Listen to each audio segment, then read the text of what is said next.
Hello, আসসালামু আলাইকুম। শখের খামার ফরিদপুর ইউটিউব চ্যানেল থেকে ছোট্ট একটা শর্ট ভিডিও নিয়ে চলে আসলাম। তো আমি সকালবেলা সোনালী চোপার মুরগিকে পানি দিয়ে দিলাম।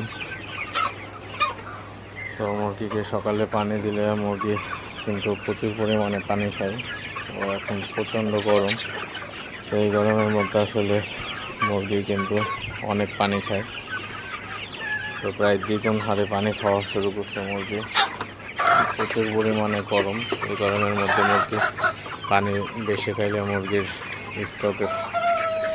স্টক থেকে অনেকাংশে মুরগি সেফ থাকে, মুরগির তেমন কোনো সমস্যা হয় না।